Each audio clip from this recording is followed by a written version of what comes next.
C'est donc le Romain qui joue en premier, comme l'indique la séquence de jeu sur la carte Titus Labienus.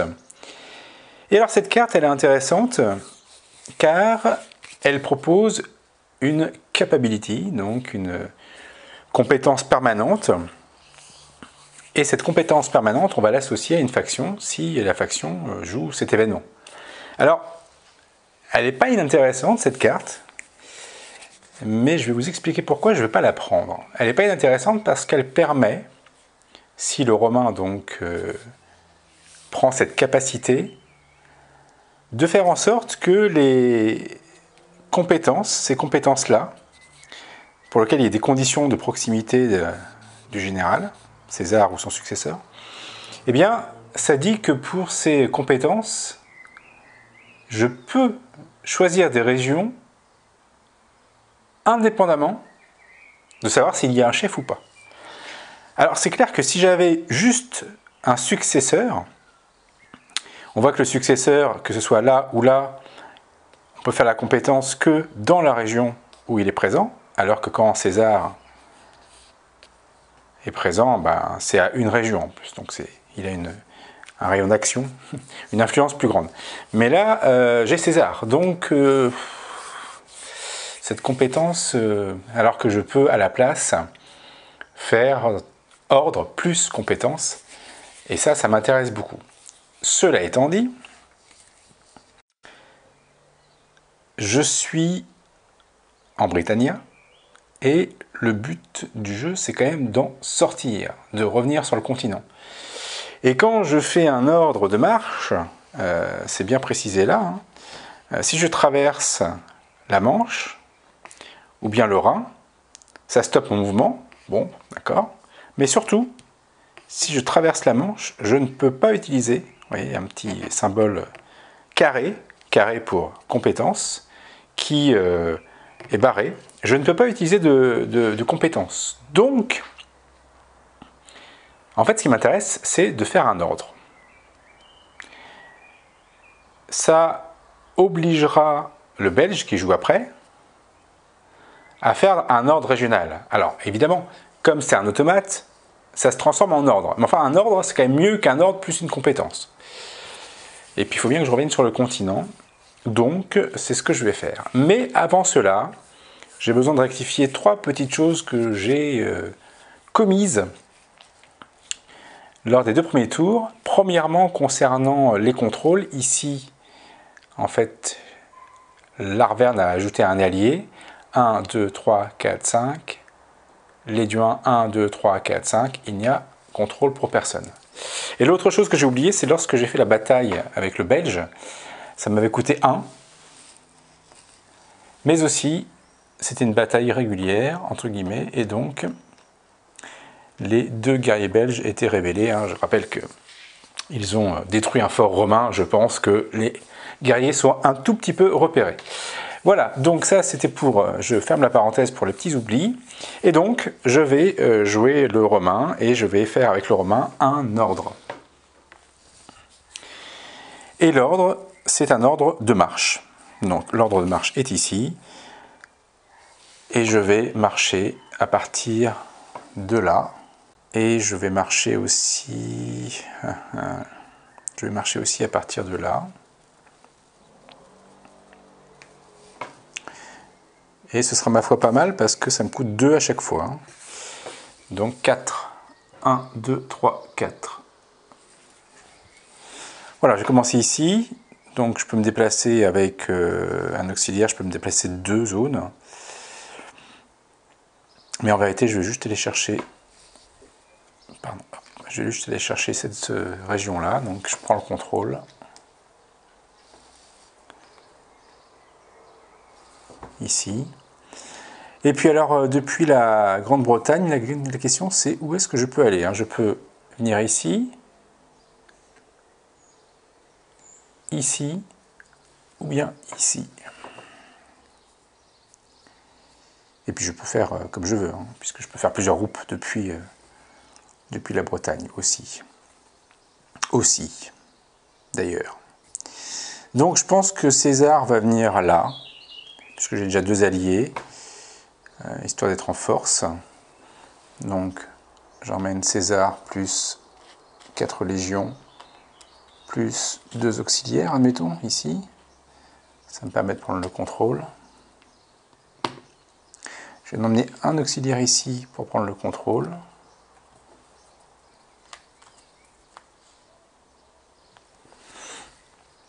Et je vais emmener 4 auxiliaires et une légion ici pour aussi prendre le contrôle. J'ai fait ma marche, je n'ai pas de compétences et c'est aux Belges de jouer, donc un ordre régional. J'aurais pu utiliser ordre et compétences, car la compétence, je ne pouvais pas l'utiliser ici en traversant la Manche. Mais ici, j'aurais pu par exemple faire une reconnaissance avec mes 2 auxiliaires. Mais si j'avais fait ça, j'aurais permis aux Belges de choisir entre l'ordre ou l'événement. Et peut-être aurait-il pris l'événement, sachant que ça lui aurait donné une capacité. Et cette capacité, c'est que je ne pourrais utiliser la compétence génie et reconnaissance pour repérer des unités à une région maximum. Donc c'est assez limitatif. C'est donc aux Belges de jouer et je vais suivre la procédure. Donc ça commence par, toujours la même chose, Ambiorix, ou un groupe de 4 guerriers belges, où il y a un ennemi non germanique, etc. etc. On l'a vu tout à l'heure. Et bien là, en l'occurrence, je suis sur non, puisque je n'ai pas des groupes de 4 guerriers, et là où se trouve Ambiorix, il n'y a pas d'ennemis non germaniques. Donc j'arrive ici. Et là, on me dit, est-ce que le Belge est premier sur la carte événement à venir? Oui, il l'est, premier. Mais pas sur la carte actuelle. Et je dois jeter le dé. 3.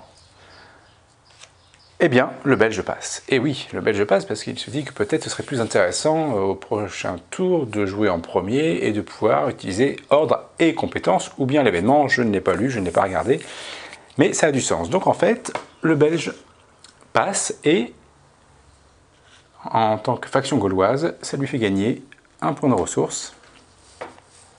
Et c'en est fini de ce tour. Ces 2 factions-là reviennent là. Le Romain ici. Cette carte vient là. Celle-ci vient là. Et j'en pioche une. Hop, voilà. Oula. Vercingétorix Élite. C'est pas mal ça. Et bien là, pour le coup, c'est aux Belges de jouer en premier. Donc, on revient ici. Cette condition, on s'en souvient, ça n'a pas changé. Ici, on nous dit quoi? Le Belge est-il premier sur la carte à venir? Non, il ne l'est pas. Je viens ici. Le Belge peut-il utiliser l'événement du fait de la séquence de jeu? Oui, il peut. Il peut l'utiliser, oui. C'est-à-dire qu'on nous demande si l'événement n'est pas effectif, il l'est. Par contre, ce que je vais regarder, c'est au niveau des notes de bas de page. Donc là, c'est ce que je vous expliquais la dernière fois concernant les documents. C'est-à-dire que là, vous avez donc l'aide de jeu pour le non-joueur. Et puis, quelque part, doit traîner... Voilà, ici, je pense. Voilà, ce que je cherchais. Donc ça, c'est les notes. Les notes, voilà. Et puis, on a aussi l'aide de jeu pour les joueurs. Voilà. Donc, quand je joue avec l'automate, eh ben, j'ai... ça, c'est pour les ordres des joueurs. Et puis ça, c'est pour la procédure pour les non-joueurs. Et puis ça, c'est les notes de bas de page pour quand... Voilà. C'est un peu le bazar, quoi. Pour le dire gentiment. Et donc, l'objet du menu, si on veut, c'est que ben là, voilà, j'ai les ordres, les compétences, la procédure et les notes de bas de page. Bien, donc, en attendant, on va ici regarder ce qu'il en est. Donc de la carte 65, sur les notes, j'ajouterai sur les notes le numéro de carte pour que ce soit plus facile à retrouver. Là on parle d'allégeance germanique, donc allégeance germanique, c'est où? Alors, à moins d'ajouter au nombre total d'alliés belges et de citadelles traités comme non belges. Je trouve ça un peu obscur, mais on va faire simple, sachant que bien évidemment, tout l'objectif de cette version, de cette édition française de luxe, tout l'objectif c'est de faire tout pour que ce qui est en train de se passer n'arrive pas. Alors, je vais considérer que je ne peux pas utiliser l'événement qu'il est considéré no belge. Et dans ce cas-là, on est dans cette configuration-là, à savoir, ici, on nous a demandé si l'événement était effectif ou s'il est non belge. Et là, on considère finalement qu'il est non belge. Oui, pouf, hop, et je reviens là. Et là, on me dit, est-ce que le fait de rallier pourrait ajouter un allié belge, une citadelle, 3 guerriers belges, ou plus, ou un contrôle belge. Alors, toujours pareil, je reviens sur mon aide de jeu, pour savoir comment ça peut fonctionner tout ça. Alors déjà, si j'ai un contrôle, je peux rajouter un allié. Mais là, je me rends compte que, ici, je ne contrôle pas, je ne peux pas ajouter d'allié. Là non plus. Là, je contrôle, mais les alliés sont déjà belges. Et là, c'est pareil. Donc ça, je ne peux pas le faire. Ensuite, est-ce que je peux transformer un allié en citadelle? Ben non, parce que je n'ai pas de citadelle. Voilà. Il me reste la possibilité de recruter des unités. Et ça, c'est fonction du nombre d'alliés et de citadelles. Alors là, peut-être que ça va le faire. Parce que je peux recruter un total de 1, 2, 3, 4 et 5. Puisque le nombre le nombre de guerriers que je peux recruter, c'est la somme des alliés. Alors, on est bien dans cette condition. Donc c'est oui. Le Belge va exécuter un ordre de ralliement. Et donc, a priori, on va venir ici. Ordre et compétence, il y aura une compétence à suivre. Je vais donc rallier ici, ici, ici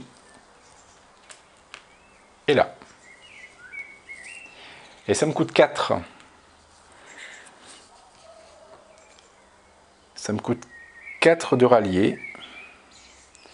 Donc, 1, 2, 3, 4. Alors ici, j'ai un allié, je peux rajouter un guerrier. Ici, j'ai un allié, je peux rajouter un guerrier. Ici, j'ai un allié, je rajoute un guerrier. Et enfin, ici, j'ai 2 alliés, je rajoute 2 guerriers. Voilà. Bon, bah, c'est pas mal. Ça fait quand même un bon ralliement. Et maintenant, je vais pouvoir associer une compétence. Donc la compétence d'enrôlement, de terreur ou d'embuscade. Enfin, embuscade, c'est une compétence qui est utilisée avec la bataille. Donc là, en l'occurrence, ça va être soit enrôlement, soit terreur. Alors je vais regarder quand même ce qui se passe au niveau de l'automate. Donc, je suis ici. Donc on me disait en priorité remplacer un allié avec une citadelle, mais là je n'ai pas d'allié. Placer tous les alliés possibles. On a vu que je ne pouvais pas en placer. Et donc là, je place des guerriers.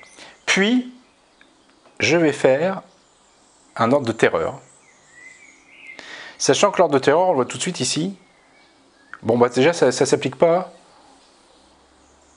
aux germaniques, donc ça ne va pas s'appliquer là. Par contre, ça pourrait s'appliquer là ou là. Et en fait, il faut que j'ai des guerriers non repérés, ce qui est le cas. Il faut que j'ai Ambiorix dans le coin, dans le parage, ce qui est le cas. Et à chaque fois que je vais révéler un guerrier, eh bien, la faction que je vise, elle va soit devoir le supprimer, l'éliminer, soit le faire retraiter. Et là, on me dit, donc, avant une bataille ou après un ralliement, et en premier pour forcer le fait d'enlever des unités, pour ajouter du contrôle belge, et ensuite n'importe où contre d'abord le Romain, l'Héduin et l'Arverne. Ben, le Romain, il va pouvoir retraiter où il veut, parce que ici, si je fais une terreur ici, il peut retraiter soit là, soit là. Il peut même retraiter en Britannia. D'ailleurs, c'est un peu bête ce que j'ai fait tout à l'heure. Donc je vais revenir rétroactivement sur mon coup. Parce que quand même ici, ne soyons pas bêtes, je laisse un auxiliaire pour garder le contrôle, évidemment, de la Grande-Bretagne, de la Bretagne. Donc je peux retraiter d'ici vers une région que je contrôle. Je peux retraiter ici, là, là-bas, et là je peux retraiter ici. Et là il est précisé que pour forcer à enlever des unités, en considérant que en fait il n'y a pas de voie de retraite. Et là c'est pas le cas, parce que je peux retraiter. Pour essayer d'ajouter un contrôle belge. Alors, un contrôle belge, ici ça va être compliqué, vu tout le monde qu'il y a, romain, et ici aussi. Donc, ça va être n'importe où, et contre les Romains, en fait. Hein. Donc, je peux faire cette compétence, Rampage. Donc, la faction belge peut faire une action de terreur, mais simplement, elle ne peut pas le faire contre des germaniques, pas plus qu'elle peut le faire s'il y a un chef, une citadelle ou un fort. Donc, en vérité, je ne peux pas faire de terreur ici, puisqu'il y a un chef. Mais par contre, je peux le faire là. Donc, ça règle mon problème. Le Belge peut faire une compétence terreur uniquement dans cette région, car ici, il y a un chef qui interdit cette action. Donc, il le fait. Le Romain décide... Donc, c'est moi le Romain, oui. Alors, je vais décider de replier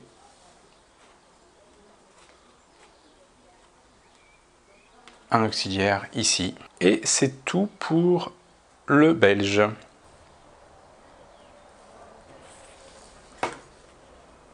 C'est ensuite à l'Arverne de jouer. L'Arverne qui vient ici et qui pourrait choisir entre l'événement ou son action. Donc on va voir ça tout de suite. On revient sur notre histoire de Vercingétorix qui n'est toujours pas là, sur le fait d'avoir dit guerrier, non. Donc on vient ici. Est-ce que l'Arverne peut utiliser l'événement dans le cadre de la séquence de jeu? Il le peut. Et on va regarder maintenant si l'événement est effectif ou pas. Alors le fait est, c'est qu'on est obligé d'aller voir un petit peu plus loin pour vérifier ça, puisque l'automate va utiliser le texte ombré, donc dans notre version ce sera le texte encadré. Cet événement-là dit, là où vous avez le contrôle, vous pouvez enlever ou remplacer 5 guerriers germaniques et un allié germanique par vos propres unités. Le fait est, c'est que l'Arverne ne contrôle que cette région. Donc, l'événement n'est pas effectif. Et donc, on arrive ici. Là, on a toujours 5 guerriers. Donc, on est bien dans la tranche 0,8. Donc, on va rallier, encore une fois. On va pouvoir rallier ici et là. Donc, un ralliement ici. Un ralliement ici. Et je vais mettre un peu à jour parce que c'est le hasard. Tout ça, ça s'en va. Tout ça, ça s'en va aussi. Voilà. Et ça s'en va. Donc, on est dans le cas de figure où l'Arverne fait un ordre régional, qui en l'occurrence est un ordre, hein, puisque c'est un automate. Et donc, il va rallier ici et là. Ça lui coûte 2. 1, 2. Ici, il ne peut pas transformer d'allié en citadelle. Par contre, il peut placer un allié. Ici, il ne peut pas transformer d'allié en citadelle. Il ne peut pas placer d'allié, mais il peut placer 2, et je crois même plus 1, puisque l'Arverne place autant 2 guerriers que d'alliés, donc 2. Plus simple avec Vercingétorix, qui n'est pas présent. Plus simple s'il y a une citadelle, non. Mais avec toujours un bonus de 1. Donc en fait, il place 1, 2, 3 guerriers. Donc l'Arverne vient de placer 3 guerriers, ce qui lui donne le contrôle de cette région. 1, 2, 3, 4, 5, 6, 7, 8 contre 1, 2, 3, 4, 5. C'était un ordre. Il n'y a pas de compétence. Les deux factions ont joué. Elle passe ici. Le Romain vient là. Et nous voici pour... Ah, alors, on a l'hiver qui arrive. Mais c'est intéressant. On verra ça pour notre 3e et dernier épisode.